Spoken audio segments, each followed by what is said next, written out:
Hello, my name is Nathan Minshaw, and this presentation will be discussing the topic of blind sight. Now, what on earth is blind sight? What it is an oxymoron, but hear me out. It's actually the perceptual phenomenon that occurs when an individual receives damage to their brain's visual processors, but is still able to navigate their environment and interact with objects through vision. So basically, they can respond to visual stimuli without actually processing it. Now, I know what you're thinking, because I'm a psychology major. This is totally bizarre. Are you even serious? How is this even true? Is it true? Short answer is yes. Stop harassing me, I'm not a doctor. Long answer is yes, but if you don't want to take my word for it, because I'm not a doctor, here are some examples. For instance, one man's brain was damaged during surgery, causing him to go blind. He was still able to shake hands flawlessly and recognize people's emotions in their faces.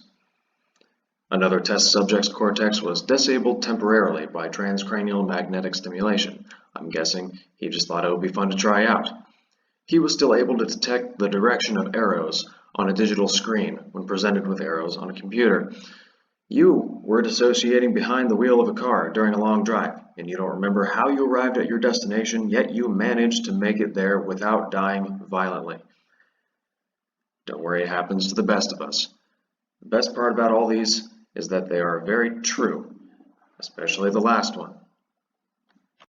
Point is that these people were able to use their sight without actually seeing anything. The one gentleman who had the TMS stimulation on his brain reported that he actually felt like he was guessing, even though the results indicated that he saw a lot better than would have been expected of him, due to just mere chance. So I've been telling you that blind people are actually able to see. Obviously that's not true for everyone, but for those who are actually blind-sighted, this is how it's supposed to work. So, the primary visual cortex, also known as the striate cortex or V1 area, because we don't have enough names for that, is damaged in some way. This disables the individual's conscious visual processing experience. Now, regardless of whether or not an individual is blind or sighted, everyone has what is called the lateral geniculate nucleus over here. I apologize for this low quality diagram, it's the best one I can find. Anyway, the LGN, as it's called, also processes speed, direction, and distance of stimuli in the environment in front of them. However, these signals do not always merge with the V1 signals, especially in those who are blind, because the V1 area does not work. So that leads us to the conclusion that visual processing is actually the result of several independent neural pathways that operate together to form what we know as the miracle of sight. So although these pathways operate independently of each other, they are still able to cooperate in the end to form the experience of vision. And I realize I shouldn't have worn a shirt with words on it today because it's mirrored in the video. So when one pathway fails, in this case, the pathway from the retina back to the V1 area, the LGN area or pathway is able to compensate for that by collecting the raw data given to the eyes and allow our brains to react accordingly, therefore allowing our bodies to react accordingly, therefore allowing this blind guy to catch a ball that's thrown to him and freak everyone out. Now the big question is, why do I care so much? Why is this my favorite S&P thing? Well, originally I learned about blind sight for the first time in Dr. Metcalf's lecture. And it absolutely blew my mind because it's a completely ridiculous concept, but I was able to understand it because of my previous studies in the field. It doesn't make any sense whatsoever, but it does. You know, because it's like,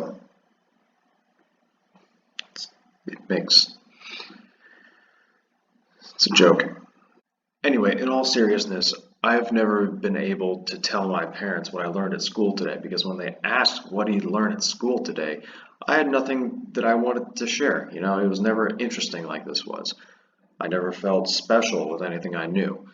But this is the kind of stuff I can take home and brag to my parents about because it shows that my education is actually going somewhere and it's worthwhile. And I'm actually learning things that not everyone knows.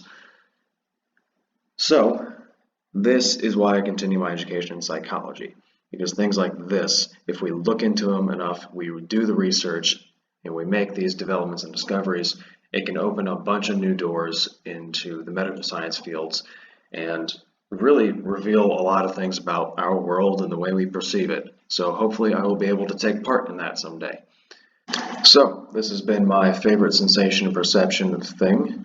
I'd like to thank Dr. Brian Metcalf for teaching it to me, and I hope to continue learning some truly amazing and interesting and weird things from you. Thank you.